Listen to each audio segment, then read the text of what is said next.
Savaitės lietuvių rubrikoje.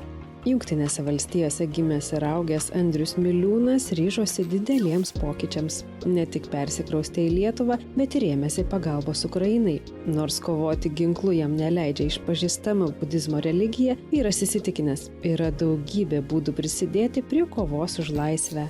Žinau, kad pats karo nepakeisiu, bet, nuvarant 20 plus mašinų, tikrai kai kuriem karą pakeičiau į teigiamą pusę.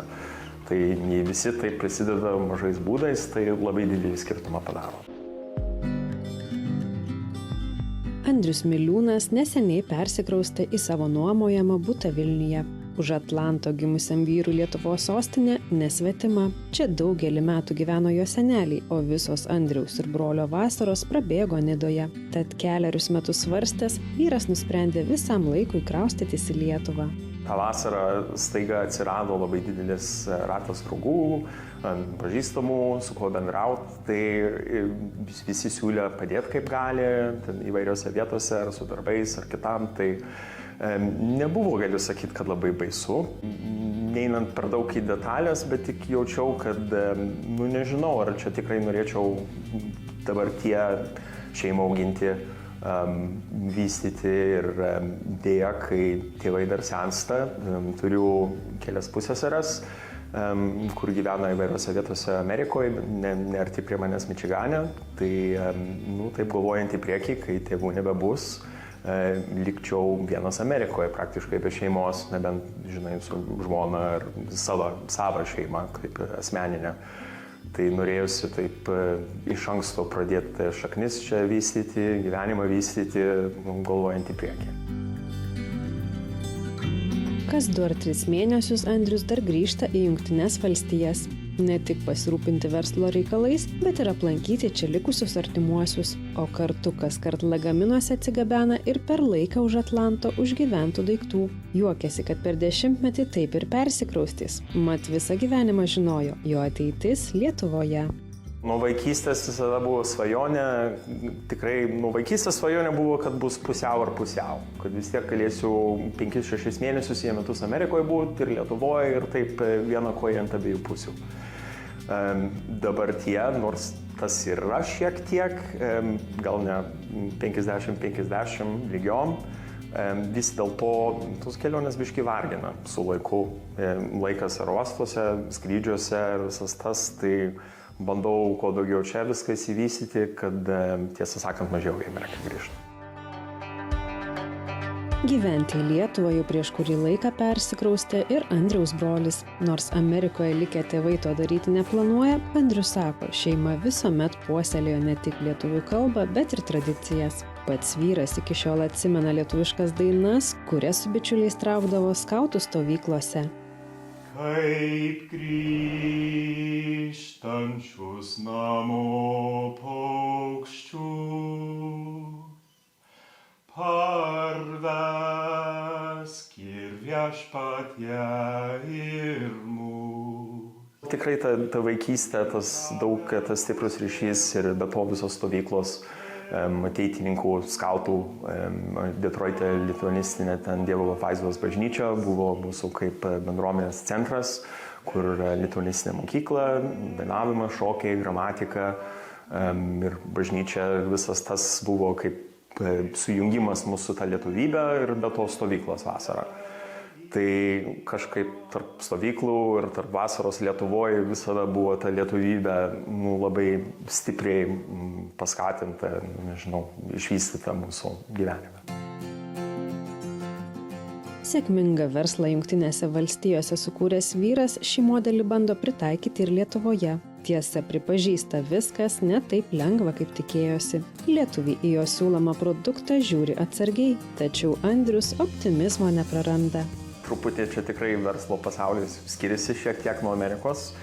Aš, kai dirbu pagrindė su nekilnojimu turtu, tai statau 3D modelius pastatų su LiDAR lazeriais ir su drono skraidinėju iš lauko, ten ir iš vidaus, ir iš išorės architektai gali pasinaudoti, bet ir marketingo. Dėja, mano pasiūlymas biški naujas dėl Lietuvos rinkos. Tai kai kurie ten turi biški patirties, bet daug kas dar nėra vartoję, nežino tiksliai, kaip telpa jų ten viso biznio planą.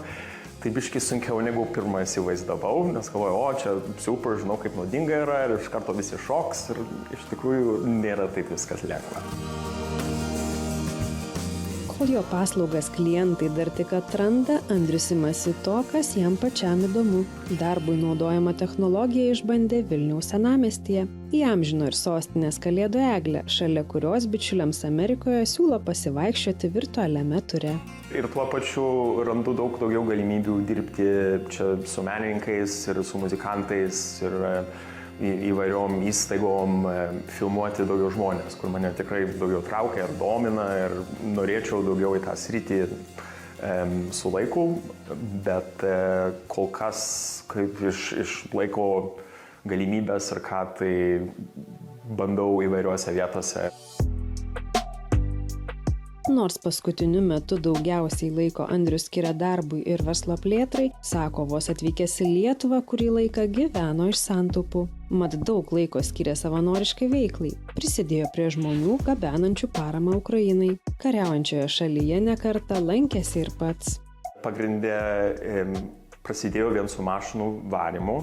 Tada, kol susiradau, kaip sakau, savus ir daug humanitarinės vežėm, ten pampersų visokių, pečiukų, kašį, įvairiausių nekarinių reikmenų, kur šeimynos gali pasinaudoti ir ten dirbam su vietiniais fondais, kur paskirsto ir pasidalina nuotraukos ir žinom, kad viskas nuvaro į tikslą.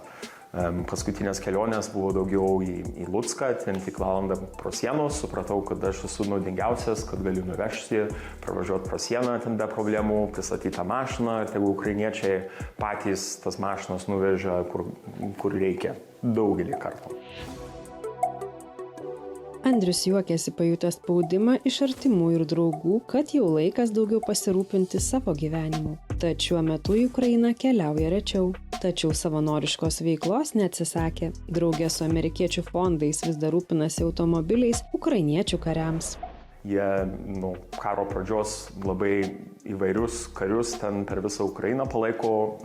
Aš kaip tik vieną filipinietį rudą tokį labai palaikau, jam padedu. Tai dirbu kaip tarpininkas tarp lietuvių, kas suranda tas mašinas, apžiūri, užtikrina, kad tvarkingos. Jeigu reikia remonto kokį nors padaro, nuvežam ir tada Amerikos fondas sumoka už tas mašinas, kai jau pristatytos. Vyras sako puikiai suprantantis ukrainiečius. Juk ir jo šeimos istorijoje ryškus rusų priespaudos pėdsakas, o nuo okupantų bėga jau 4 kartos. Andriaus tėtis Jungtinėse valstijose pasiliko paprašęs prieglobsčio kaip politinis kalinys. Mano proseneliai 1898 bėgo į Škotiją, kada nepulti į carų armiją. Tai mano senelis Škotijoje gimęs ir po to per nepriklausomybę tarpolaikį ten sugrįžo į Lietuvą. Senelė iš mamos pusės 44 metais pabėgo nuo sovietų, o tėvas